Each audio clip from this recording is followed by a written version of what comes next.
Bapa kami yang ada di surga, kami mengucap syukur Tuhan, kami boleh datang pada pagi hari ini untuk bisa beribadah bersama-sama dengan saudara seiman kami. Kami mengucap syukur Engkau sudah menebus kami dengan darah Kristus, Engkau sudah menyelamatkan kami, dan Engkau juga sudah memimpin kami supaya kami bisa melakukan apa yang Tuhan kehendaki. Pada pagi hari ini Tuhan, kiranya Tuhan boleh memberikan kerendahan hati kepada kami semua, memberikan kami hati yang sungguh-sungguh rindu dan haus akan kebenaran firman Tuhan.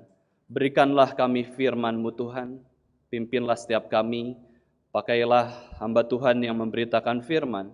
Tuhan boleh sertai, berikan kuasa, dan kami juga berdoa Tuhan untuk setiap kami yang mendengar, mulai dari yang muda sampai yang tua, setiap di antara kami boleh sungguh-sungguh mengerti dan semakin mengenal kebenaran firman Tuhan.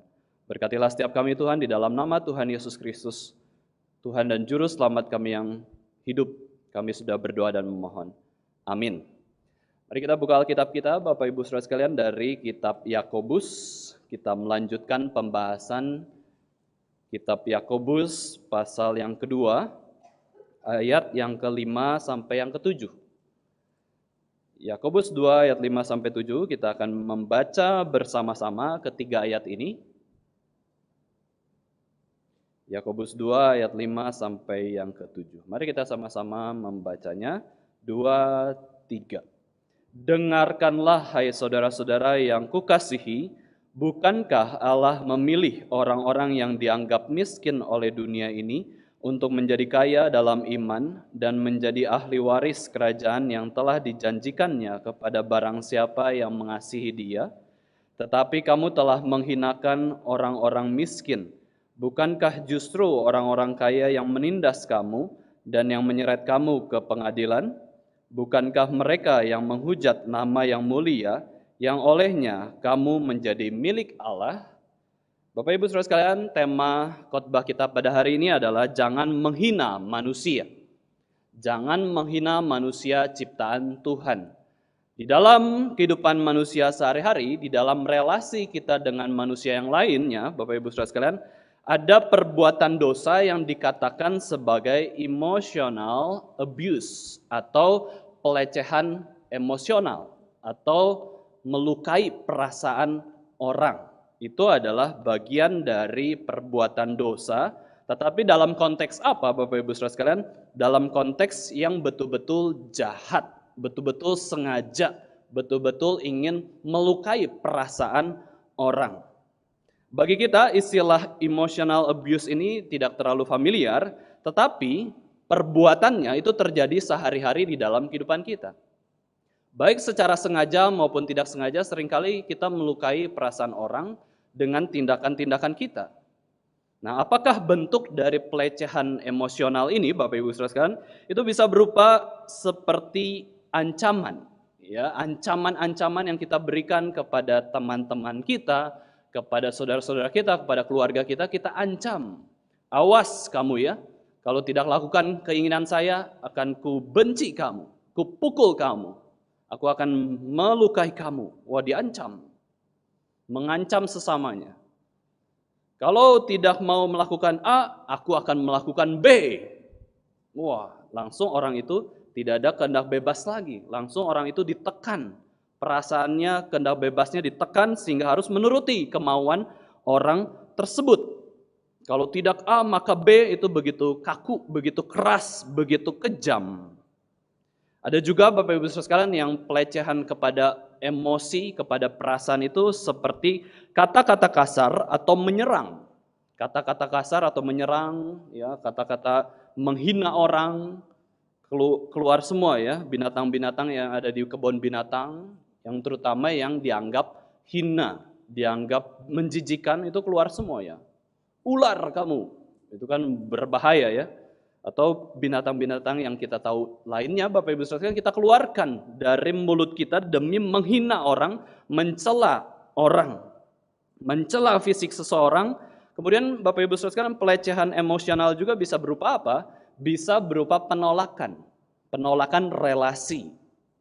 Ada seorang hamba Tuhan Bapak Ibu Saudara, kalau kita di dalam relasi lawan jenis rasa suka itu kepada lawan jenis, laki-laki perempuan suka kepada perempuan, perempuan suka kepada laki-laki, Bapak Ibu Saudara sekalian, itu sangat rawan dengan penolakan. Menolak itu boleh ya, kalau memang kita tidak suka, memang kita tidak percaya atau nyaman dengan orang yang ingin kita jadi pasangan kita atau bukan ya, kita bisa tolak, tetapi caranya itu tidak boleh melecehkan dia. Caranya itu tetap harus hormat. Tetapi dalam kasus ini Bapak Ibu Saudara sekalian, penolakan itu adalah yang sifatnya betul-betul jahat. Penolakan yang begitu menghina orang, menolak kepribadiannya maupun keberadaannya ditolak oleh kita. Itu adalah sebuah emotional abuse ya. Kita menolak relasi dengan orang tersebut, kita menolak ngobrol dengan orang tersebut, menolak kehadiran orang tersebut, mengabaikan penghinaan, itu adalah sebuah contoh-contoh yang sangat melukai perasaan orang. Nah, Bapak Ibu Saudara sekalian, penghinaan ya, ini adalah suatu hal yang begitu kejam ya, begitu mengerikan. Meskipun pada dasarnya sebuah tindakan menghina itu bisa diarahkan sebagai tindakan yang positif ataupun negatif. Tetapi rata-rata waktu kita katakan kita menghina orang itu adalah suatu perbuatan yang negatif atau sifatnya dosa. Tetapi bukan berarti tadi di dalam pembacaan Mazmur, bacaan bertanggapan, Tuhan pun bisa memandang hina manusia. Ya, Tuhan pun bisa menghina kita. Karena apa? Karena kita tidak bertobat. Karena kita berdosa, kita melakukan dosa-dosa, Tuhan pun bisa hina kita. Dan bukan saja itu, memang manusia yang berdosa pun sudah menjadi manusia yang hina, kehilangan kemuliaan Tuhan. Tetapi sebagai manusia yang berdosa, kita tidak boleh menghina ciptaan Tuhan yang baik. Bahkan dalam taraf tertentu, kita pun jangan menghina orang karena perbuatan dosa orang tersebut. Ya, pada dasarnya kita bisa menghina perbuatan dosa orang tersebut, tetapi kita juga bisa tidak menghina perbuatan dosa orang tersebut. Kita justru mengampuni dan mendorong dia supaya bisa kembali kepada Tuhan. Ini adalah suatu pekerjaan yang sulit. Di mana kita bisa menempatkan diri apakah kita harus menghina orang ataupun tidak menghina orang tersebut. Kita menganggap orang itu rendah karena perbuatan dosanya, tetapi kita juga tidak menganggap orang itu rendah karena perbuatan dosanya. Nah, orang yang sombong, Bapak Ibu Saudara sekalian, adalah orang yang menganggap hina orang lain karena perbuatan dosanya. Itu pasti. Dia sudah salah, aku hina-hina. Dia sudah benar, aku tidak puji. Ini adalah standar yang ganda, standar yang berbeda. Kalau mau objektif, dia sudah berdosa, dia salah, oke lah kita hina. Tapi kalau dia melakukan hal yang baik, kita puji, kita dukung.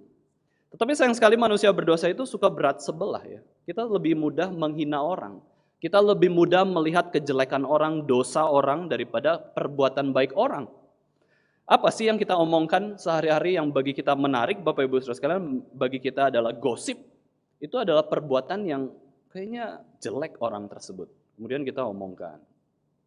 Tapi hal-hal baik jarang. Nah, itu yang kita perlu usahakan. Nah, ini Bapak Ibu Saudara sekalian, pelecehan emosi adalah sebuah dosa yang tidak menyenangkan sebenarnya. Yang betul-betul kita menghina karena bukan dia itu layak dihina. Kita menghina karena dia tidak kita suka, karena keburukan dia, karena kebaikan dia pun kita bisa hina, Bapak Ibu Saudara sekalian. Ini adalah perbuatan yang tidak menyenangkan bagi Tuhan maupun sesama. Siapa sih yang suka kalau diri emosinya, perasaannya itu disakiti orang lain? Siapa yang suka kalau kita itu dicela? Enggak ada ya. Kita enggak suka ditolak, dicuekin. Bahasa Jawanya ya, ini pengejekan itu dimisuh-misuhin ya, dimisuh-misuhin. Ini saya kalau merenungkan kata ini suka lucu sendiri ya. Kalau misuh-misuh itu berarti mau musuh-musuh gitu ya. Mau musuh-musuh orang sama orang itu gampang, misuh-misuhin aja. Ya, hina-hina orang pasti bertengkar. Nah, ini sulit sekali. Tuhan Yesus pernah beri ilustrasi tentang saudara-saudaranya yang paling hina. Tuhan Yesus pernah jelaskan suatu gambaran tentang saudara-saudara yang paling hina. Seperti apakah itu? Dia ceritakan bahwa di penghakiman terakhir, Yesus akan datang sebagai raja. Dia akan menempatkan dua kelompok orang yang memiliki iman yang berbeda. Satu adalah kelompok orang yang dikatakan sebagai domba-domba, itu akan ditempatkan di sebelah kanan Yesus Kristus. Satu lagi adalah kelompok yang disebut dengan kambing-kambing akan ditempatkan di sebelah kiri Yesus Kristus. Lalu Yesus katakan kepada orang-orang yang menolong orang yang hina, yaitu merekalah yang akan menerima kerajaan Allah. Orang-orang yang menolong sesama, orang-orang yang menghargai orang yang dianggap hina bagi dunia, itu adalah orang-orang yang masuk ke dalam golongan domba, masuk ke dalam kerajaan Allah, yaitu mereka yang menghargai orang yang dianggap hina bagi dunia. Bagi dunia hina. Tetapi bagi Tuhan tidak ada yang hina ciptaan Tuhan itu. Makanya kita akan belajar ya, apa sih yang dianggap hina oleh dunia? Dan kenapa dunia itu menghina kelompok orang tersebut? Yesus memberikan kriteria ya, bahwa orang-orang yang punya kerajaan Allah ini punya 6 kriteria yang khusus, yaitu apa? Dia menolong orang yang hina. Seperti apakah orang yang hina, dianggap hina bagi dunia? Yaitu adalah mereka yang lapar, mereka yang haus, mereka yang telanjang, mereka yang tidak punya tempat tinggal, mereka yang disakiti atau sakit ya, yang sedang mengalami penyakit, ataupun mereka yang ada di penjara. Ini adalah 6 kriteria yang dianggap hina oleh orang-orang dunia. Mereka yang gak bisa memenuhi makanan dan minuman sehari-hari. Mereka yang gak punya tempat tinggal. Mereka yang sakit-sakitan. Mereka yang di penjara. Mereka yang adalah orang asing yang gak punya kenalan siapa-siapa. Yang kurang pergaulan itu dianggap hina bagi dunia. Tetapi justru kalau melakukan pertolongan kepada orang yang dianggap hina ini, orang-orang itulah yang dianggap memiliki kerajaan Allah. Yesus katakan bila kita menolong kelompok orang yang dianggap hina atau rendah ini oleh masyarakat ya, orang dunia, maka kita sedang melakukan perbuatan baik kepada Sang Raja atau Yesus Kristus sendiri. Unik ya, Yesus Kristus mengidentifikasi dirinya itu sebagai orang yang termasuk golongan orang hina. Dianggap dunia ya. Hina karena dunia ya, pandangan dunia. Yesus mengidentifikasinya sebagai orang yang lapar, yang haus, yang tidak ada orang menerima dia, orang asing kayak gitu ya. Tidak punya tempat tinggal, Yesus juga sakit, banyak disakiti, dan Yesus juga seperti orang yang dipenjara, tidak punya kebebasan di dalam kehidupannya. Ini Yesus mengidentifikasi dirinya seperti mereka, orang yang hina. Dan ketika kita melakukan pertolongan kepada orang yang dianggap hina bagi dunia, maka kita sedang melakukan kepada Kristus. Oh, ini begitu penting Bapak Ibu Saudara sekalian, betapa pentingnya kita menolong sesama yang berkebutuhan, yang kesulitan, yang lemah, yang menderita. Itu adalah perbuatan yang kita lakukan kepada Kristus sendiri. Itu adalah perbuatan yang menyenangkan Kristus. Menolong atau memberkati orang-orang yang dianggap hina oleh dunia. Bila kita tidak menolong mereka yang sedang kesulitan, itu berarti Bapak Ibu Saudara sekalian kita sedang menghina mereka. Kalau ada orang yang dianggap hina bagi dunia ya, oleh dunia dianggap hina, kemudian ikut menghina, kita sedang menghina Yesus Kristus. Kita tidak hargai manusia ciptaan Tuhan. Manusia ciptaan Tuhan itu adalah suatu favoritnya Tuhan sendiri. Tuhan itu begitu bangga kepada manusia ciptaannya. Dan begitu kita hina manusia ciptaannya, itu berarti kita menghina Tuhan sendiri yang sudah menciptakan manusia. Kita hina masakan orang, Bapak Ibu Saudara sekalian ya. Ini adalah hal yang mengerikan ya. Kalau kita menghina masakan orang, kita menghina orang itu kan. Gak bisa masak loh. Kurang lebih gitu. Makanya kita harus selalu puji gitu ya, terhadap makanan orang, masakan orang, buatan orang. Demikian juga ya, waktu kita menghina manusia karena keberadaannya, karena pandangan dunia, kita sedang menghina Tuhan sendiri. Ini adalah perbuatan yang menyakiti perasaan Tuhan.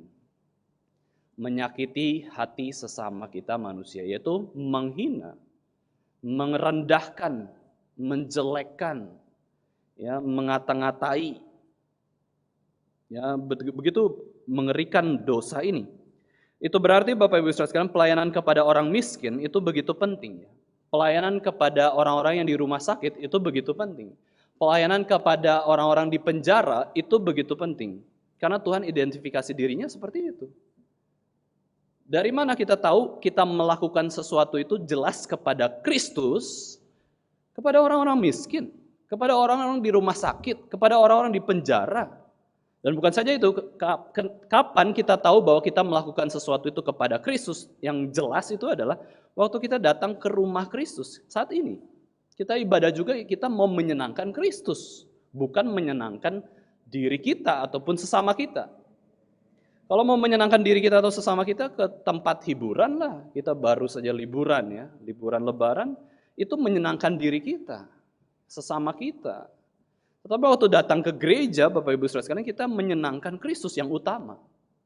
Ya, menyenangkan melakukan sesuatu bagi Kristus, penghormatan kepada Yesus Kristus.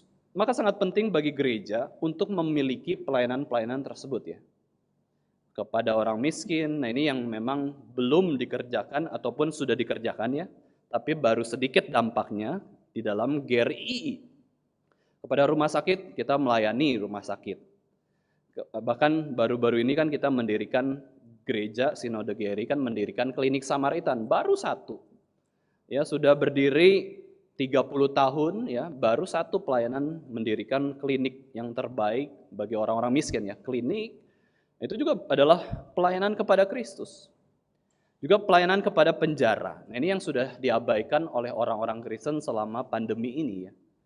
Memang kita tidak bisa juga mengunjungi orang-orang di penjara karena keterbatasan protokol kesehatan itu. Tetapi bukan berarti kita mengabaikan mereka. Minimal kita doakan.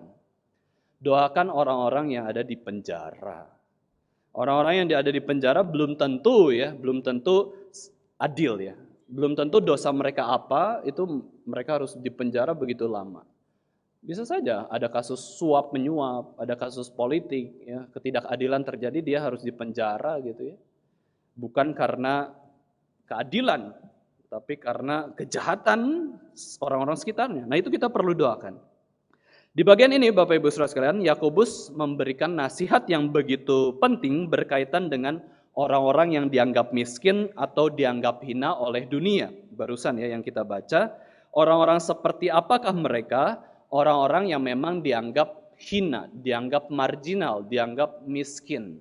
Padahal kita tidak boleh minder atau malu ketika kita memang diizinkan Tuhan untuk berkekurangan.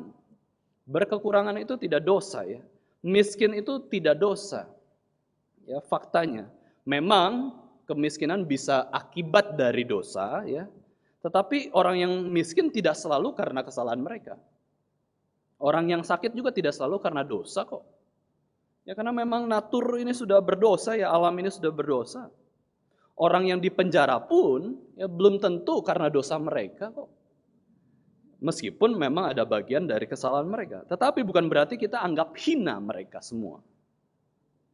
Bukan berarti kita jauhi orang-orang yang dianggap miskin marginal oleh dunia ini. Yakobus 2 ayat 5a, di situ dikatakan, dengarkanlah hai saudara-saudara. Dengarkanlah. Nah ini saya teringat Bapak Ibu Saudara sekalian bicara soal nasihat ya. Kalau ada nasihat yang begitu penting, biasanya kita tidak langsung omongkan ya. Biasanya kita kasih introduksi dulu, dengar baik-baik ini. Lihat baik-baik. Perhatikan baik-baik. Nah, Bapak Ibu Saudara sekalian, di sini Yakobus sangat menekankan sekali untuk bisa menghargai sesama dan juga menghargai perbuatan baik kepada orang-orang yang dianggap hina oleh dunia. Perbuatan baik itu harus nyata dalam kehidupan sehari-hari orang Kristen. Nasihat ini dimulai dengan kata dengarkanlah, Bapak Ibu Saudara sekalian, ini sebuah kalimat kata yang sebenarnya unik ya. Sangat unik. Pendeta Stephen Tong pernah menjelaskan tentang perbedaan dua budaya besar di dalam bumi ini, yaitu budaya dengar dan budaya lihat. Budaya dengar ini muncul dari Perjanjian Lama ya. Perjanjian Lama orang-orang Yahudi itu menekankan budaya mendengar. Oleh karena itu ada Shema Yisrael. Dengarkanlah hai Israel. Allah itu Esa. Kasihilah segenap hatimu kepada Allah. Kasihilah Allahmu dengan sungguh-sungguh dan kasihilah sesamamu manusia. Ini harus kita dengar baik-baik. Ini pun sama ya. Yang Yakobus tekankan ini adalah suatu perintah kasih, mengasihi orang-orang yang marginal. Bukan mengasihi orang-orang yang layak dikasihi atau bukan mengasihi musuh ya, tetapi mengasihi orang-orang marginal. Ini adalah perlakuan yang berbeda. Kalau Yesus ajarkan kasihlah musuhmu, ya doakanlah mereka. Itu adalah suatu tingkatan hal yang sulit juga ya. Paling sulit mengasihi musuh. Mengasihi sesama yang berbuat baik kepada kita itu mudah. Kalau dia baik, saya baikin. Semua orang juga bisa ya melakukan hal itu. Tetapi yang terabaikan adalah mengasihi orang-orang marginal. Orang-orang yang dianggap hina oleh dunia. Ini seringkali kita abaikan. Nah, di dalam budaya besar ini, Greka ya, di dalam Greka, budaya Yunani, itu menekankan penglihatan. Makanya penelitian-penelitian itu muncul dari barat, Yunani. Negara-negara barat adopsi dua budaya ini. Budaya dengar, budaya lihat, mereka adopsi sehingga budaya barat itu menjadi budaya yang maju dengan cepat. Maju dengan luar biasa dalam teknologi maupun informasi. Nah, maka dari itu Bapak Ibu Saudara sekalian kita lihat semua budaya yang baik, kita harus betul-betul ikuti dan pelajari. Budaya melihat dengan detail, objektif gitu ya. Mendengar dengan sungguh-sungguh. Dan juga kalau di dalam budaya Yahudi yang dikatakan telah mendengar itu adalah sudah melakukan. Jadi sebelum kita melakukan apa yang kita dengar itu belum mendengar. Sama Bapak Ibu Saudara sekalian budaya Yunani juga ya. Sebelum kita melihat dan kemudian mengerti, kita belum benar-benar melihat. Budaya Yunani itu sangat menekankan pengertian. Dengan melihat sesuatu, kita bisa mengerti sesuatu. Mengenal objeknya seperti apa, besarnya seperti apa, ya, karakteristiknya seperti apa. Itu dengan melihat. Nah, ini adalah budaya orang Kristen, Bapak Ibu Saudara sekalian. Alkitab itu perjanjian lama maupun perjanjian baru. Orang Kristen sungguh-sungguh menekankan, ayo dengar. Dengar firman Tuhan. Ayo lihat. Lihat teladan Yesus Kristus. Lihat teladan dari Tuhan sendiri ketika menjelma menjadi manusia. Dengar firman Kristus, lihat diri Kristus. Ini adalah teladan orang Kristen. Yakobus katakan dengarkanlah ya. Ini sebuah pembukaan yang begitu penting dan Yakobus mengatakan di ayat 5b, Yakobus 2 ayat 5b, di situ dikatakan sebuah kata bukankah Allah memilih orang-orang yang dianggap miskin oleh dunia ini untuk menjadi kaya dalam iman dan menjadi ahli waris kerajaan yang telah dijanjikannya kepada barang siapa yang mengasihi Dia. Kata bukankah ini dipakai 4 kali dalam perikop ini. Dalam perikop ini sudah 4 kali. Ini adalah kata bukankah yang kedua ya, yang Yakobus jelaskan bahwa ini adalah sebuah fakta. Waktu kita ngomong bukankah, ini bicara menyatakan sebuah kebenaran fakta yang memang demikian terjadi. Maka kita sebut bukankah dia orang Kristen? Bukankah IMB Gereja Jogja itu terbit menjelang Lebaran kayak gitu ya?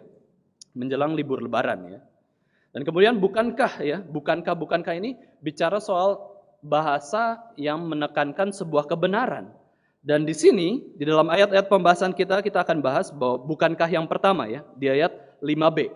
Yakobus 2 ayat 5b di situ ditekankan bukankah Allah itu memilih. Jadi Allah itu betul-betul memilih orang-orang yang dianggap miskin oleh dunia untuk kaya dalam iman dan jadi ahli waris kerajaan yang telah dijanjikannya pada barang siapa yang mengasihi Dia. Kebenaran dari ayat ini kita bisa melihat bahwa Allah kita adalah Allah yang memilih.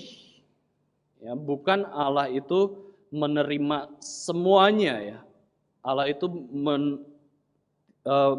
memilih semuanya enggak. Tuhan itu memilih sebagian orang. Sebagian orang yang dianggap hina, dipilih oleh Tuhan, kemudian dijadikan kaya secara iman. Itu tuh adalah pemilihan Tuhan. Banyak orang beranggapan bahwa kalau kita memilih yang satu dan bukan yang lain, itu berarti tidak adil ya. Kalau kita memilih satu lalu bukan memilih yang lain itu tidak adil. Padahal tidak demikian ya. Waktu Tuhan pilih sebagian orang miskin yang dianggap hina oleh dunia ini, itu bukan berarti Allah tidak adil. Ya, bukan berarti Allah itu salah, ya. Tidak tentu. Allah itu adil, ya. Ketika Allah memilih sebagian orang, Allah juga tetap adil kepada banyak orang. Allah adalah Allah yang memilih. Dan kita bisa lihat sudah dijelaskan oleh Alkitab bahwa Allah itu memilih Yakub dan bukan Esau, ya. Allah itu memilih bangsa Israel dan juga bukan bangsa-bangsa yang besar. Dan ketika Allah pilih, Bapak Ibu Saudara sekalian, biasanya Allah itu memilih yang dianggap hina. Yakub itu lebih muda dari Esau. Ya, Yakub ini anak yang ya rumahan lah. Israel ini, Bapak Ibu Saudara sekalian, apakah Israel itu bangsa yang besar, bangsa yang hebat gitu? Enggak, bangsa Israel itu adalah bangsa yang kecil, yang hina, dianggap hina oleh dunia. Tapi dipilih Allah. Allah pilih bangsa Israel, bukan bangsa Filistin, ya. Dia pilih kasih kepada sebagian orang yang memang dia berikan kasihnya dan pemilihannya. Dia memberikan upah, ya, kepada orang yang dia kasihi. Dia berikan berkatnya. Tetapi kepada orang lain juga Tuhan tetap memberikan anugerah umumnya. Ya, bukan berarti Tuhan itu pelit, tapi dia juga memberikan, menyatakan keadilannya kepada semua orang. Mari kita lihat Ulangan 7 ayat 7-8, Bapak Ibu Saudara sekalian, kita baca bersama-sama. Ini kita belajar tentang pemilihan Allah, ya. Ulangan 7 ayat 7-8.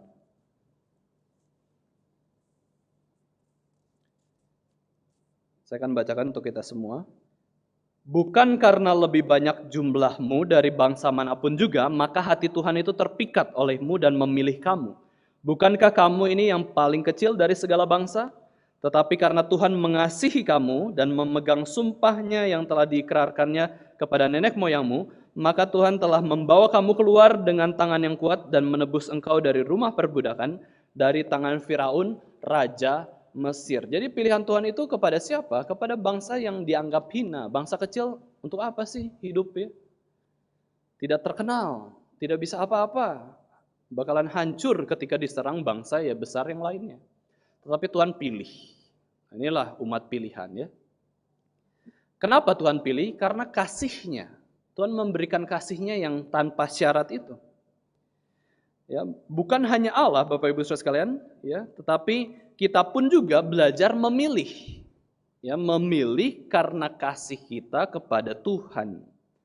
Bukan karena keegoisan kita kepada diri kita. Kita mau memilih yang terbaik itu untuk Tuhan. Orang yang baik pasti memilih yang terbaik juga bagi Allah dan sesama. Dan pada bagian ini, Tuhan pilih siapa? Tuhan pilih orang yang dianggap miskin oleh dunia, tidak punya uang, pekerjaannya begitu sederhana, tidak punya rumah, tidak punya keluarga yang bisa dia percaya, tidak pilih narapidana, ya, pilih orang yang sakit, orang yang tidak dipuji oleh kriteria-kriteria dunia. Tuhan pilih mereka untuk diberikan anugerah keselamatan. Allah pilih mereka semua dan akibat election of God ini, ya, akibat pemilihan Tuhan ini, mereka bukan saja anggap diri mereka miskin, tetapi mereka sadar secara rohani dia tuh miskin. Mereka itu miskin secara rohani. Ketika Allah pilih orang yang dianggap miskin bagi dunia, Bapak Ibu Saudara sekalian, Tuhan itu mengubah hati orang tersebut menjadi miskin di hadapan Tuhan juga. Itu cara Tuhan memilih mengubahkan orang yang dianggap miskin bagi dunia. Caranya apa? Dia juga miskin secara rohani. Miskin secara rohani. Di dalam Matius 5 ayat 3, ya, kita baca Bapak Ibu Saudara sekalian, Matius 5 ayat yang ketiga. Di situ juga bicara soal kemiskinan. Tetapi kemiskinan rohani, ya. Poor in spirit. Kita baca bersama-sama, buka suara, Matius 5 ayat 3. 1, 2, 3. Berbahagialah orang yang miskin di hadapan Allah, karena merekalah yang empunya kerajaan surga. Nah, ini kita bandingkan kemiskinan secara materi sehingga dianggap hina dengan kemiskinan secara rohani sehingga justru mendapatkan kekayaan atau kerajaan surga. Ini adalah suatu hal yang luar biasa indah, ya. Justru ketika orang itu sadar dirinya miskin di hadapan Allah, rohaninya begitu kurang, mereka mendapatkan kerajaan surga. Secara umum, Bapak Ibu Saudara sekalian, orang-orang yang miskin ya, secara natur itu dia tidak memusingkan diri dengan hal-hal duniawi ya.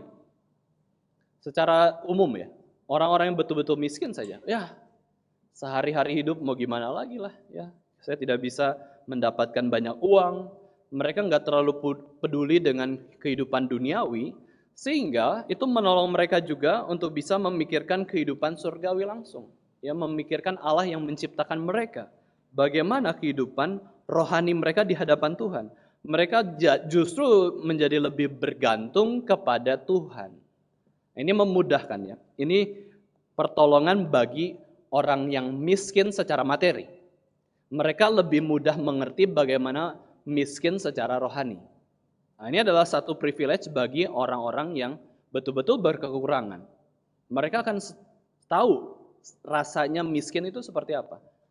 Tahu rasanya kekurangan itu seperti apa. Dan ketika dia berhadapan dengan Tuhan, dia sadar juga, saya itu begitu kurang. Begitu butuh anugerah Tuhan yang begitu banyak. Jadi kita bisa pelajari kemiskinan itu ada definisi miskin di mata dunia dan miskin di mata Allah. Dan Tuhan pilih orang-orang yang miskin di mata dunia supaya jadi miskin di hadapan Allah. Itu karena pemilihan Tuhan, sehingga orang yang miskin di hadapan Allah ini bisa memperoleh kekayaan surgawi. Kekayaan surgawi. Sedangkan Bapak Ibu Saudara sekalian, orang-orang kaya juga Tuhan menuntut mereka untuk miskin di hadapan Allah.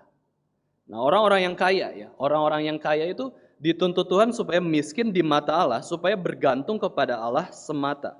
Jangan karena kekayaan duniawi menjadi orang yang sombong. Maka ini ada perbedaan Bapak Ibu Saudara sekalian kalau kita lihat orang kaya, ada orang kaya itu yang tumbuh dari kemiskinan. Nah, mereka tahu apa itu rasanya miskin, sehingga mereka pun sudah bisa lebih bergantung kepada Allah. Beda dengan anak yang lahir di keluarga kaya, mereka nggak rasa miskin, mereka cukup kok, berlebihan bahkan. Nah, ini adalah kesulitan yang lebih besar lagi ketika seorang anak lahir di keluarga yang kaya. Beda dengan orang yang berusaha dari miskin kemudian menjadi kaya, itu tahulah perasaan miskin itu seperti apa. Tetapi dua-duanya sama, punya potensi lebih mudah menjadi sombong. Hasil kerja keras, hasil usaha saya, kerajinan pangkal kaya. Saya rajin, saya pinter cari uang. Dan orang kaya itu merasa diri cukup. Dan karena merasa diri cukup terus, rohaninya pun pikir cukup. Begini-begini saja, tidak merasa kurang di hadapan Allah. Tidak merasa miskin di hadapan Allah. Itulah kenapa firman Tuhan, ini adalah teguran yang besar sekali bagi orang kaya, yaitu apa? Lebih mudah unta itu masuk ke lubang jarum daripada orang kaya masuk ke kerajaan surga. Firman Tuhan tidak berkata lebih mudah orang miskin ya. Lebih sulit orang miskin untuk masuk ke kerajaan Allah, bukan ya. Tetapi lebih sulit orang kaya itu masuk ke kerajaan Allah. Kenapa? Karena di dalam kerajaan Allah tidak menerima perasaan rohani yang cukup. Tidak menerima kesombongan rohani. Itu surga tidak terima. Tidak menerima orang kaya yang sombong. Ya, baik yang dari miskin jadi kaya ataupun memang sejak kaya lahirnya memang sejak kaya, itu Tuhan tidak terima orang yang sombong. Orang kaya itu lebih mudah digoda untuk kesombongan ketimbang orang miskin. Bukan berarti orang miskin tidak ada yang sombong, orang miskin pun banyak yang sombong. Tetapi orang kaya itu lebih mudah digoda untuk menjadi orang yang lebih tinggi, sehingga ketika merasa diri tinggi, dia merasa orang lain rendah. Dan ketika ada perbedaan ini Bapak Ibu Saudara sekalian, orang itu akan terus menghina orang yang dianggap rendah. Ini adalah penghinaan. Penghinaan itu timbul karena kesombongan. Kesombongan itu selalu menyertai penghinaan. Ya, orang yang menghina itu merasa diri lebih hebat kok. Saya lebih baik. Ya, saya lebih mampu. Saya lebih kaya daripada orang lain. Maka sombong. Nah, ini bahaya sekali untuk orang kaya. Bagi orang miskin, Tuhan hibur. Aku pilih orang-orang yang dianggap hina untuk menerima kekayaan surgawi. Tapi bagi orang kaya ditegur juga oleh Tuhan, lebih mudah itu unta masuk ke lubang jarum daripada orang kaya masuk ke kerajaan surga. Supaya apa? Orang kaya itu supaya rendah hati. Ya. supaya rendah hati. Dan orang miskin juga supaya apa? Supaya tidak minder karena kemiskinannya. Orang kaya tidak sombong karena kekayaannya. Seorang hamba Tuhan pernah berkata bahwa ini suatu hal yang paradoks, Bapak Ibu Saudara sekalian. Tuhan itu lebih senang dengan orang berdosa, tambah kerendahan hatinya, daripada orang yang benar, tambah kesombongannya. Tuhan jelas kok tidak suka orang berdosa. Tuhan jelas suka orang benar. Tetapi kalau orang berdosa ditambah kerendahan hati, itu Tuhan lebih suka. Dan orang benar ditambah dengan kesombongannya, Tuhan gak suka. Kita orang benar? Orang benar. Kita sudah ditebus dengan darah Kristus. Kita orang berdosa? Kita orang berdosa juga. Nah inilah yang membuat orang Kristen itu menjadi seimbang. Orang Kristen itu gak bisa sombong dan gak bisa minder juga. Karena kita orang benar sekaligus orang berdosa. Kita nggak boleh sombong, nggak boleh minder karena Tuhan yang sudah mengatur kehidupan kita ini. Tuhan lebih senang dengan orang berdosa dengan segala kerendahan hatinya dibandingkan orang benar dengan segala kesombongannya. Orang reform itu sangat mudah mengatakan, saya orang benar, teologi saya benar, tapi sombong. Tuhan lebih hina orang yang seperti itu daripada orang yang berdosa, ya salah, tidak layak di hadapan Tuhan. Kalimat ini lebih mudah dimengerti ketika dengan perumpamaan Yesus Kristus tentang orang Farisi dan pemungut cukai. Yesus jelaskan sebuah ilustrasi, ada dua orang pergi ke bait Allah. Yang satu orang Farisi, yang satu pemungut cukai, dan orang Farisi ketika berdoa itu, dia bersyukur akan kehebatan dia. Tuhan, aku bersyukur aku bukan pezina. Tuhan bersyukur aku bukan pencuri, perampok, pembunuh, penjahat. Ketika orang Farisi berdoa, kemudian dia melihat ke sebelahnya, Tuhan aku bersyukur juga, aku bukan pemungut cukai. Aku berpuasa seminggu 2 kali, aku kasih perpuluhan. Wah, dikemukakan segala kebenarannya, kebaikannya. Tapi sayangnya orang Farisi ini, dia menambah semua itu dengan kesombongan. Tetapi berbeda dengan pemungut cukai, dia nggak dekat-dekat bait Allah, bahkan di pinggir, mungkin di koridor ya, jauh di sana. Dia berdoa bahwa Tuhan, aku ini tidak layak. Aku malu akan dosa-dosaku. Aku ini orang yang paling hina di antara orang Yahudi lainnya. Aku ini sudah berkhianat kepada bangsaku Yahudi. Aku bekerja kepada pemerintahan Romawi. Aku menjadi pemungut cukai, kadang-kadang aku juga cinta uang, aku ambil uang yang tidak layak aku terima. Pemungut cukai ini mengatakan sambil tidak berani menengadah ke langit. Kalau orang Farisi berdoa tuh menengadah ke langit. Kalau pemungut cukai ini nggak berani menengadah ke langit, dia memukul-mukul diri. Tuhan, kasihanilah aku orang yang berdosa ini. Kesimpulannya Yesus jelaskan bahwa mana orang yang benar, mana orang yang berkenan di hadapan Tuhan. Ya orang pemungut cukai, padahal pemungut cukai berdosa kok. Ya, tetapi orang berdosa dengan kerendahan hati, dengan ketidaklayakannya, Tuhan anggap benar daripada orang benar dengan segala kesombongannya. Ya, Yesus berkata orang yang meninggikan diri akan direndahkan, dan barang siapa merendahkan diri ia akan ditinggikan. Tuhan lebih senang kepada pemungut cukai, bukan orang Farisi. Di ayat 5 ini kita bisa mempelajari 2 anugerah Tuhan, Bapak Ibu Saudara sekalian, yaitu unconditional blessing dan juga conditional blessing. Ketika Yakobus mengatakan, bukankah Allah memilih? Ya. Pertama, unconditional blessing adalah Allah memilih orang-orang yang dianggap miskin bagi dunia untuk diberikan berkat surgawi, menjadi ahli waris dan penghuni kerajaan surga, yaitu orang-orang yang dianggap miskin oleh dunia, Tuhan pilih tanpa syarat. Ini adalah unconditional blessing, unconditional election. Ya, mereka hina, justru Tuhan pilih. Ya, mereka bukan orang benar, mereka bukan orang kaya, bukan orang miskin, bukan karena kemiskinan mereka, bukan. Tetapi Tuhan memang ingin pilih mereka. Ini namanya anugerah tanpa syarat ya. Tetapi yang kedua Yakobus juga jelaskan bahwa ada conditional blessing, yaitu kepada barang siapa yang mengasihi Allah, Tuhan kasih berkatnya juga. Ini berarti ketika Tuhan memilih sebagian orang yang dianggap hina ini bagi dunia, Tuhan juga memberikan berkat-Nya, Tuhan memberikan anugerah-Nya supaya mereka itu bisa mengasihi Allah. Tuhan menuntut mereka dan memerintahkan mereka mengasihi Allah sendiri. Dan orang yang mengasihi Allah pasti juga akan melakukan kasih kepada sesamanya.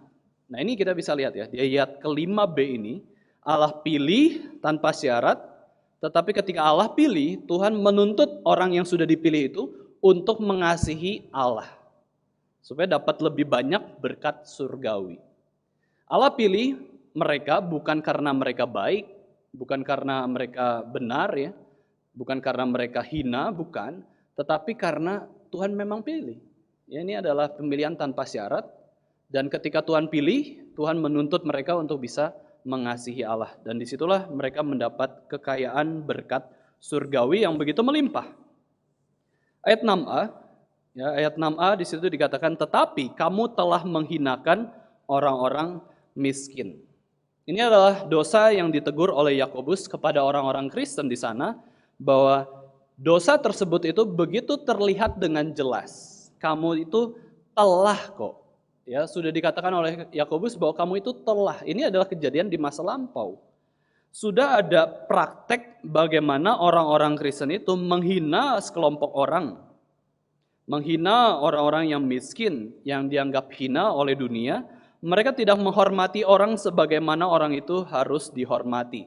Inilah pembahasan sebelumnya, yaitu mereka melakukan dosa favoritisme, dosa diskriminasi.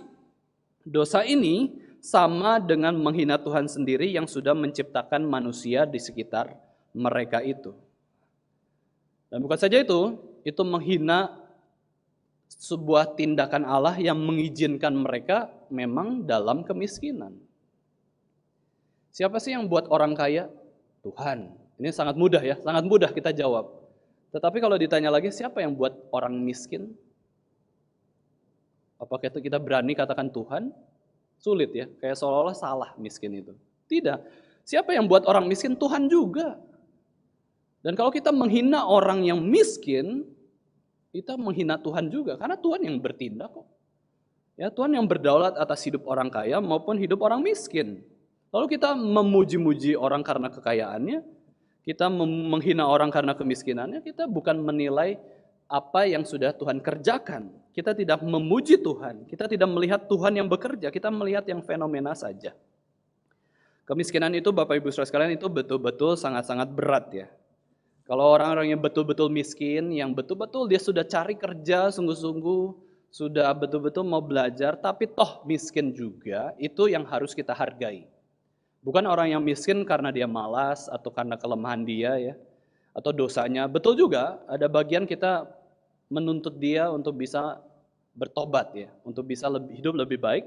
Tetapi ada juga orang miskin yang dari awalnya tuh bukan karena kesalahan dia rajin kok. Tapi diberikan talentanya ya segitu. Ya ada orang-orang yang betul-betul mau bekerja tapi nggak dapat kerja. Ada orang-orang yang betul-betul mau berusaha, tapi ya memang hidupnya sedemikian, bahkan harus kurang ya. Ya kita nggak usah cari-cari kesalahan alasannya kenapa lah ya. Kita lihat hari itu saja. Ada orang-orang miskin yang saya kenal itu harus makan 1 hari sekali.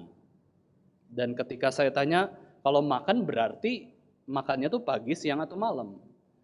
Justru orang miskin itu mengatakan bahwa ya harus siang. Nggak boleh pagi saja, nggak boleh malam saja. Kalau orang itu makan ya, karena cuma makan 1 hari 1 kali aja. Harus makannya tuh siang. Kenapa? Kalau pagi ya kecapean, habis sampai malam, perut keroncongan lebih lama. Kalau malam, kata dia, kalau makan malam ya berarti makannya untuk tidur ya, bukan untuk kerja. Maka dia katakan harus makan siang 1 kali itu. Karena kalau nggak makan siang, nggak kerja, lemes, bisa sakit, kayak gitu ya. Itu sampai ada orang yang seperti itu. Kita bagaimana ya berbelas kasihannya? Oke lah, mungkin dia salah, banyak dosa.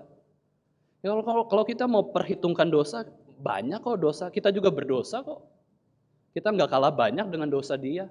Kalau mau hitung-hitungan dosa, kenapa kita nggak miskin? Karena Tuhan yang mencukupkan kita. Ya memang kita diberikan kecukupan, kayak gitu ya. Nah, orang-orang Kristen itu memang perlu ya melihat orang miskin dari perspektif Tuhan. Tuhan Yesus pernah kasih doktrin tentang orang miskin bahwa orang-orang miskin itu akan selalu ada. Tapi Yesus tidak selalu ada di bumi ya. Itu ya pasti ada kok orang miskin itu. Nggak akan pernah hilang. Meskipun pemerintah sebijaksana apapun, itu menunjukkan pemerintahan itu juga lemah kok. Pasti ada orang miskin di dunia ini, ya di bumi ini. Tapi bukan berarti kita tidak berusaha untuk mensejahterakan rakyat ya. Orang-orang Kristen yang menjadi pembaca surat Yakobus ini sudah jelas-jelas melakukan dosa emotional abuse. Emotional abuse, menyakiti perasaan orang, melecehkan, gitu ya. Favoritisme, ya, memuji-muji, mau dekat-dekat dengan orang kaya, gitu ya. Diskriminasi. Ini adalah sebuah tindakan yang tidak adil dan pilih kasihnya itu betul-betul tidak adil. Mereka telah menghina orang miskin dan Yakobus sedang menegur dosa mereka di masa lampau. Dia katakan bahwa jangan menghina orang-orang yang dianggap miskin oleh dunia. Jangan menghina siapapun karena keberadaannya, karena kehadirannya, karena pribadinya. Jangan menghina siapapun. Bukan hanya kepada orang miskin, tapi kepada siapapun ya. Orang kaya pun kita jangan hina orang kaya. Kadang orang kaya pun bisa dihina-hina orang kok. Ya, bisa dihina-hina orang. Kayak kemarin ya, pas pandemi itu kan, wah, penyakit COVID ini adalah penyakit khusus untuk orang-orang kaya, gitu ya. Wah, berarti orang-orang kaya ini selalu diserang ya, yang miskin sehat-sehat semua. Itu juga bisa menghina ya. Kita bisa menghina siapapun kok, bukan hanya orang-orang yang dianggap miskin, dianggap hina oleh dunia.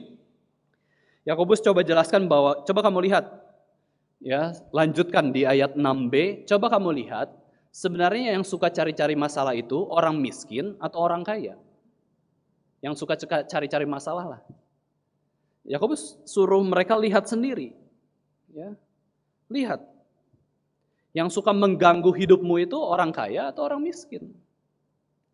Justru di ayat 6b, Yakobus katakan, bukankah, nah ini bukankah yang kedua ya, bukankah justru orang-orang kaya yang menindas kamu dan yang menyeret kamu ke pengadilan? Ya, bukankah orang-orang kaya yang menghina kamu, yang menindas kamu, bahkan seret ke pengadilan yang belum tentu adil? Bukankah ini bicara soal orang kaya? Kalau tadi bukankah yang pertama itu bicara soal orang miskin, sekarang bicara soal orang kaya. Orang-orang kaya di zaman itu seringkali menjadi seperti, Bapak Ibu saudara sekalian ya, kalau di Indonesia itu mungkin seperti rentenir. Rentenir. Di daerah-daerah tertentu di Indonesia, itu ada orang yang memang full time menjadi rentenir.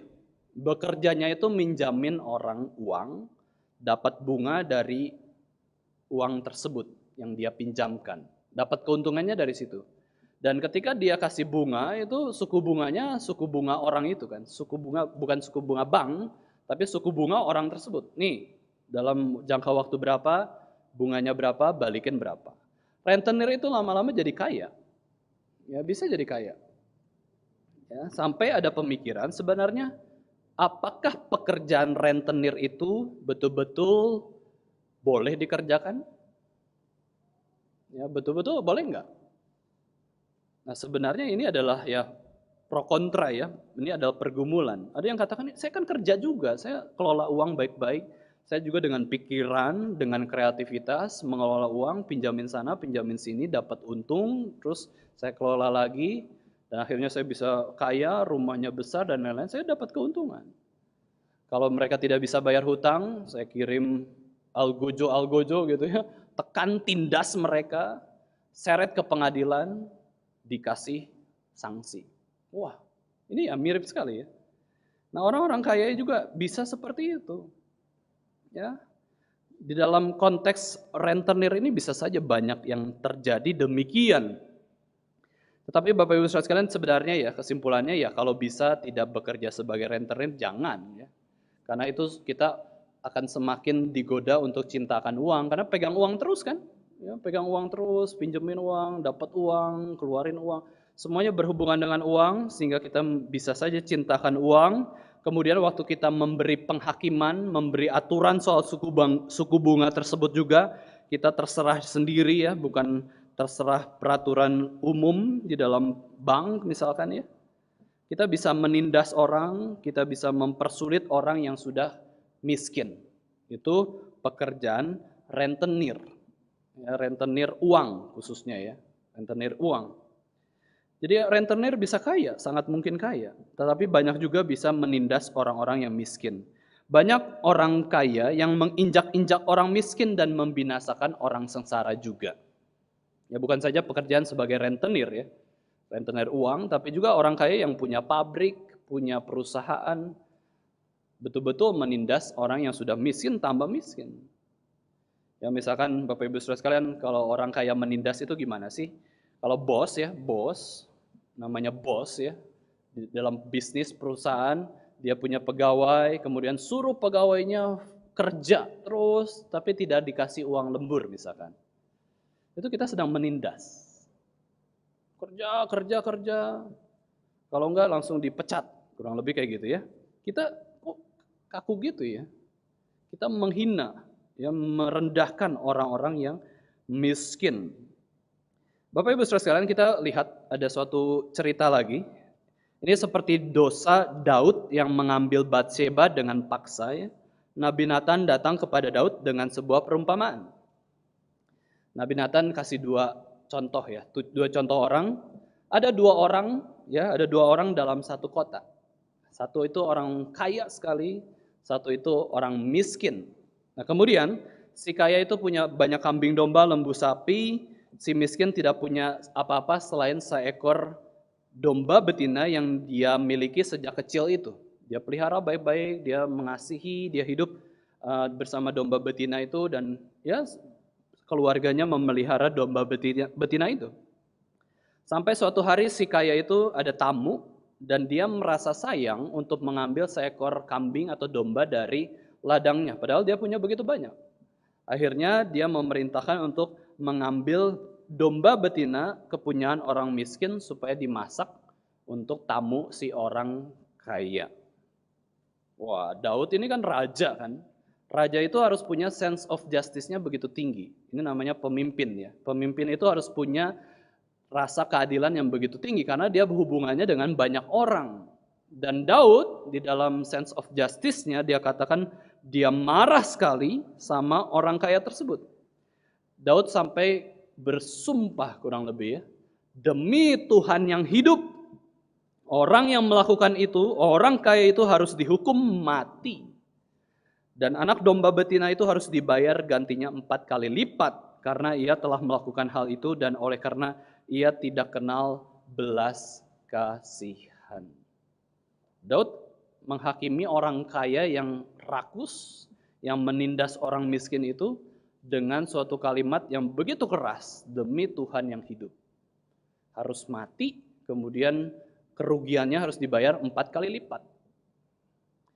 Dan kemudian hal yang mengejutkan dari Daud adalah bagi Daud itu, yaitu Nabi Nathan katakan engkaulah orang itu.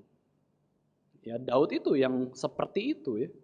Mengambil istri orang, membunuh suami orang ya. Inilah teguran bagi orang kaya juga yang menindas orang yang miskin. Ini adalah sebuah teguran yang keras sekali ya. Ayat terakhir Bapak Ibu Saudara sekalian kita lihat di ayat 7, bukankah mereka yang menghujat nama yang mulia, yang olehnya kamu menjadi milik Allah? Nah ini adalah bukankah yang ketiga ya dari pembahasan kita pada hari ini. Di sini adalah suatu kebenaran atau fakta yang Yakobus jelaskan bahwa orang kaya itu bukan saja menindas kamu, bukan menyeret kamu ke pengadilan dengan tidak adil itu semuanya. Tetapi orang kaya itu juga adalah orang yang seringkali menghujat nama yang mulia, yang olehnya kamu menjadi milik Allah. Berarti menghujat siapa? Menghujat Yesus Kristus. Karena di dalam nama Yesus Kristus saja kita bisa menjadi milik Allah. Orang-orang kaya yang sombong, ya bukan orang-orang kaya yang rendah hati ya. Orang-orang yang kaya yang sombong juga melakukan dosa yang sangat besar, yaitu menghujat nama Yesus Kristus yang begitu terhormat, begitu mulia. Dan kata menghujat ini sebenarnya mengacu kepada kata memfitnah, slander. Memfitnah nama Yesus Ya, memfitnah nama Yesus, dan penghujatan atau pemfitnahan ini dilakukan dalam konteks waktu bergereja atau di dalam komunitas atau di dalam pelayanan. Maka sulit juga Bapak Ibu Saudara untuk menjadi orang kaya di gereja. Ya, orang kaya di gereja bisa dihakimi, kamu kan kaya, kasihanilah aku. Itu kata orang miskin. Masa orang kaya nggak murah hati? Masa orang kaya nggak baik sih? Bagi-bagi dong, sering traktir, mungkin kurang lebih kayak gitu ya. Sering traktir, ini jemaatmu loh. Waduh, orang kaya juga kadang-kadang digoda dengan tindakan-tindakan yang tidak adil juga ya. Menjengkelkan juga. Nah, di dalam konteks gereja atau pelayanan ini, orang kaya yang sombong ini akhirnya menghujat nama Allah. Yaitu mereka menghina sesamanya. Dengan kata-kata kasar mereka menindas, penuh kebencian, dan kata-kata tajam yang begitu menghina. Bapak Ibu Saudara sekalian, bukan hanya pisau yang tajam ya, tetapi kata-kata kita juga bisa tajam. Dan mungkin kita nggak melakukan kekerasan fisik, kita nggak pernah mukul orang lah. Tapi kata-kata kita itu melecehkan orang, menyakiti, melukai hati orang, perasaan orang. Itu ada luka ya. Nanti lama-lama emosi orang itu tidak terkontrol dan akhirnya melakukan konflik dan dosa bersama-sama, saling bertengkar. Nah, orang-orang kaya yang sombong ini mereka lakukan dalam konteks pelayanan di gereja, di komunitas Kristen, mereka melakukan dosa yang begitu besar. Ya, sudah di gereja masih bisa lakukan dosa yang begitu besar, berkata-kata kasar, menghina orang-orang di sekitar mereka, menghina siapa ya yang mereka tidak suka.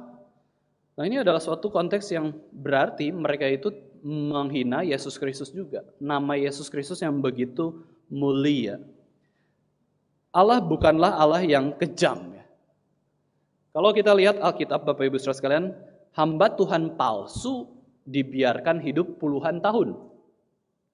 Raja yang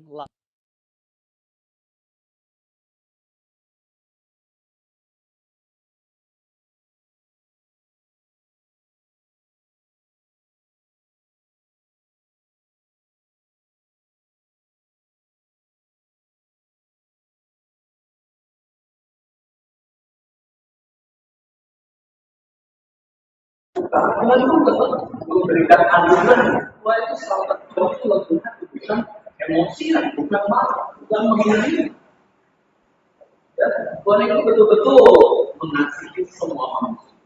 Itulah kenapa kita bisa katakan bahwa Tuhan itu adalah pribadi yang paling sabar. Yesus Kristus itu adalah Allah yang paling sabar, paling mengasihi sama kita manusia. Maka itu, kalau kita mengikuti teladan Yesus Kristus, kita pun tidak akan menjadi orang yang beringasan, orang yang berkata-kata menghina. Itu sulitnya ya, Bapak Ibu Saudara. Sulitnya orang kaya ini. Jangan pikir hanya orang miskin yang sulit. Orang kaya itu orang kaya itu penuh dengan pergumulan. Di sinilah kita bisa melihat bahwa kaitannya orang yang ditegur oleh Paulus adalah orang yang kaya yang memuja nama Tuhan. Dan Bapak Ibu Saudara, Yakobus itu mau menyeimbangkan tentang teman-teman mereka akan Allah maupun akan Allah yang mengasihi orang kaya dengan orang yang kaya dan orang miskin. Ya, Yakobus ingin menyeimbangkan mereka. Jangan sampai kita terlalu pro pada sekelompok dua bagian orang ini. Maka dari itu harus menghormati Yesus Kristus sendiri. Jadi ini bicara Bapak Ibu Saudara, waktu kita berelasi dengan siapapun, baik orang kaya maupun orang miskin, kita tuh sedang menyatakan relasi kita kepada Yesus Kristus yang di belakang mereka, yang membuat orang itu kaya ataupun orang itu miskin. Maka kita harus menghormati setiap orang. Dan bagaimana cara menghormati nama Yesus? Kita hidup seperti Yesus hidup. Nah, ini cara menghormati nama Yesus Kristus adalah kita hidup seperti Yesus hidup. Dan bagaimana cara menghina nama Yesus Kristus atau memfitnah nama Yesus Kristus? Kita katakan diri Kristen, tetapi kita tidak hidup seperti orang Kristen. 1 Yohanes menjelaskan bahwa barang siapa mengatakan dirinya mengenal Allah tetapi membenci sesamanya, menghina sesamanya, dia bukan orang yang sungguh-sungguh mengenal Allah. Ya, kita adalah orang Kristen yang sungguh-sungguh mengenal Allah, maka dari itu kita mau hidup meneladani Yesus Kristus. Terakhir Bapak Ibu Saudara sekalian, Yakobus sebenarnya pada perikop ini bukan sedang mengadakan pemisahan, bukan sedang mengadakan dua partai yang berbeda. Oh, ada sekelompok orang kaya, ada sekelompok orang miskin, bukan demikian ya. Yakobus itu ingin menyatukan justru antara orang kaya dan miskin itu harus saling mengasihi, saling menolong. Yakobus sudah jelaskan sebelumnya bahwa kita tidak boleh memihak salah satu kelompok, kita harus netral ya. Seperti Indonesia gitu ya. Indonesia kan melihat perang Rusia dan Ukraina ini mengambil posisi kami ini netral, yang nggak mau membantu siapapun. Kita ini netral saja. Nah, Yakobus sudah jelaskan bahwa kita sebagai orang Kristen itu tidak boleh memihak salah satu kelompok, tidak boleh favoritisme kepada orang kaya dan juga menghina orang yang miskin. Di sini Yakobus sedang menegur realita yang sedang terjadi bahwa ini adalah dosa yang harusnya dihindari dalam komunitas. Ya, dalam sebuah komunitas kita harus menghindari dosa menghina orang miskin dan juga menjilat orang kaya. Ini harus dihindari. Yakobus sedang menegur ketidakadilan yang sedang terjadi dalam komunitas orang Kristen pada waktu itu. Nah, sebagai orang Kristen Bapak Ibu Saudara sekalian, kita perlu belajar menjadi orang Kristen yang adil ya. Adil itu apa sih? Adil itu berarti apa? Kita memperlakukan orang dengan pantas, dengan terhormat. Itu adil ya. Dengan sesuai yang dia layak terima. Itu namanya adil.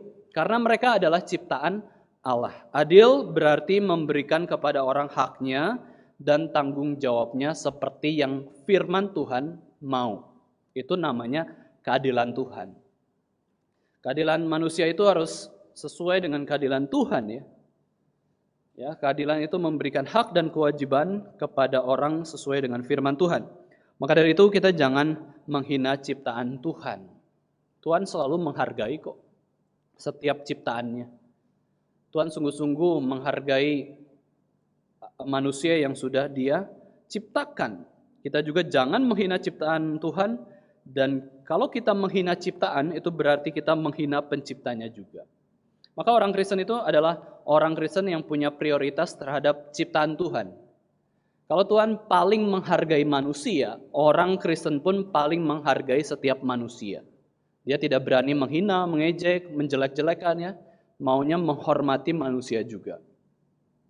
Kemudian Tuhan juga ciptakan makhluk hidup lainnya ya, yang harus dipelihara, hewan, tumbuhan, alam ini.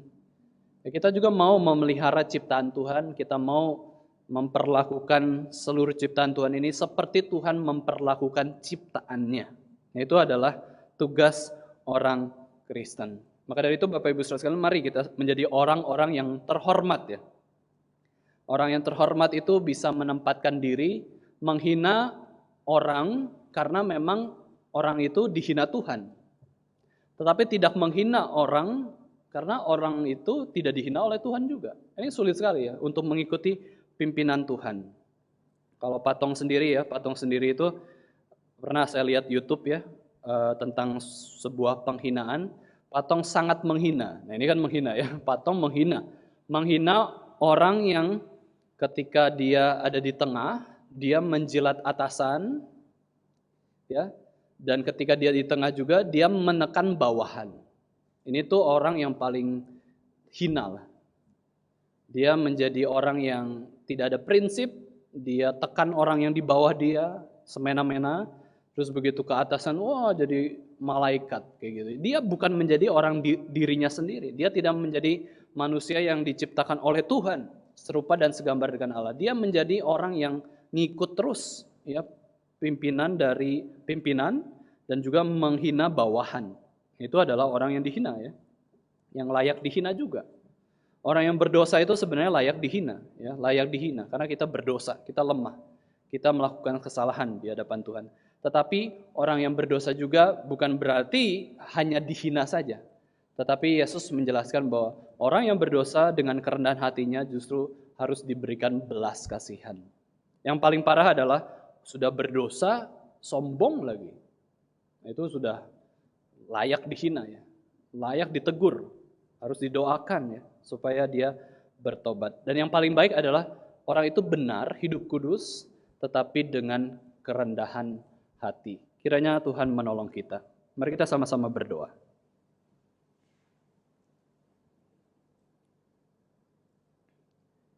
Bapa kami yang ada di surga, kami pada pagi hari ini bersyukur Tuhan, Engkau boleh menyatakan kami bahwa siapakah diri kami di hadapan Tuhan. Kami adalah manusia yang berdosa, kami adalah manusia yang hina, tetapi Engkau dengan anugerah yang tanpa syarat boleh memilih kami, supaya kami menyadari keberdosaan kami dan kekurangan kami akan Tuhan. Pimpinlah hidup kami Tuhan, jangan biarkan kami semakin tersesat, tetapi kami boleh berjalan di jalannya Tuhan. Dan ketika kami bertemu dengan siapapun, kami bisa menaruh hormat kepada mereka sesuai yang Tuhan mau. Dan kami bisa menghargai mereka sebagai makhluk ciptaan Tuhan. Dan ajar kami juga Tuhan untuk bisa membangun orang lain yang lemah, yang berdosa, yang terjebak di dalam segala perbuatan dosa, untuk kami kasihi, untuk kami tegur, dan juga kami berikan belas kasihan yang dari Tuhan sendiri. Ajar kami Tuhan sebagai orang Kristen boleh sungguh-sungguh menjadi garam dan terang dimanapun kami berada. Kami tidak menjadi orang yang sombong, kami tidak menjadi orang yang minder, tetapi kami menjadi orang yang serupa dengan Yesus Kristus. Di dalam nama Tuhan Yesus Kristus, Tuhan dan Juru Selamat kami yang hidup, kami sudah berdoa dan mengucap syukur. Amin.